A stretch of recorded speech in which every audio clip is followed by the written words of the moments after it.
Sanibona bafethu uvane lo. So indaba kusesitholile namhlanje ade kushawa iFIFA World Cup draw lapho khona ade kuzobonakala khona iBafana ukuthi izotholwana nobani kuma group stages. Imapi ama club abazodlala nawo, imapi ama countries azodlala nawo. So igame yokuqala eBafana ku World Cup bayodlala against iMexico. Mukhumbula kahle ke iBafana ngo2010 ngosikhathi bedlala iWorld Cup. The last time iBafana yadlala iWorld Cup, they opened their game against iMexico. So le game ke bafethu kuzofana ukuthi bayiqala phansi. Kuzofana nje ukuthi bayiqala phansi igame le izobidlala le eMexico. So besidlala against ama host.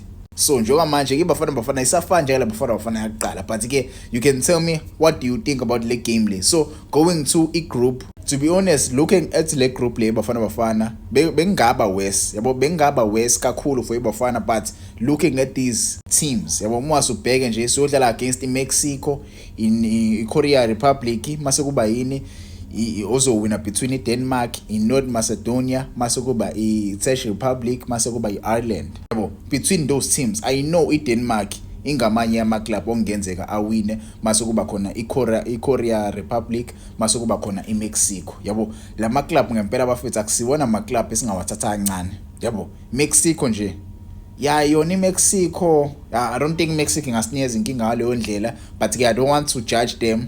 Angifuni yabo ukubadlela umona kakhulu abajida bayadlala and futhi ba ama host, so bazobe benalo so spirit leso sokuthi vele ba host kumele benze ama fans abo abe happy. But ke currently abadlala ibhola lemnandi. If you are following i-Mexican national team, they are not playing ibhola lemnandi and ama fans ase Mexico awekho happy ngabo, yabo. So iBafana they might provide a shocker to the host nation. Bafana might beat in Mexico on the opening day, but again I don't want to get ahead of myself. While we have teams like about Denmark, teams like about North Macedonia, Czech Republic, Ireland, Korea Republic. To be honest, I don't know a lot about Korea Republic. Maybe I think ile yabo Heung-min-son, South Korea. Well, I don't really know, but again you can tell me in the comments ukuthi ngabe yona in le yabo Heung-min-son le Korea Republic. But again masuwabheka ke ama group ase wonke bafethu, uthina sidlala lapha ku group A. Mase ku group B kukhona bani? Kukhona uCanada, kukhona uQatar, mase kuba khona iSwitzerland. iSports SS4 sizothola ubani? Sizothola laba abazodlala kwi-UEFA qualifications, yabo. Mase kuthi ku group C bafethu sine Brazil, sine Morocco, sibe ne Haiti, sibe ne Scotland. Mase kuthi ku group bani? Ku group D sibe ne USA, Paraguay, mase siba ne Australia, mase siba nabazowina lapha kuma UEFA qualifications. Mase kuthi ku group E kube khona iGermany, kube khona angiyazi le club le iba iCorego, angikwazi ukupronounce la gama. Mase kuba khona iVory Coast, mase kuba khona iEcuador.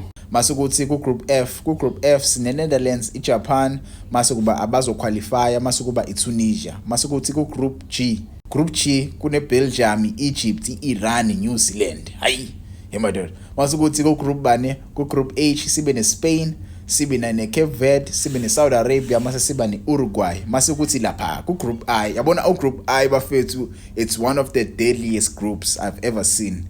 One of the toughest groups. France, Senegal nabazo qualify lapha mase kuba Norway. Imagine seeing Mbappe playing against Haaland. Yabo, we might see that. Mase kuthi Argentina bathole group easy as usual. Niyabazi ko Messi bafethu bahlezi bezothola kanjalo. Bawudlala against iAlgeria, iAustria, mase kuba iJordan.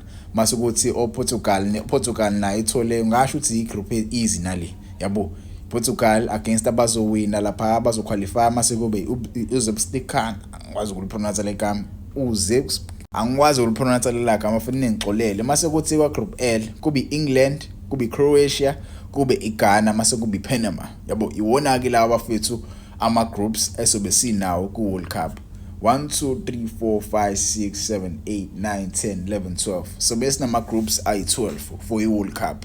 Iwona ke lama club lawa azobidlala, iwona ama countries lawa azobidlala.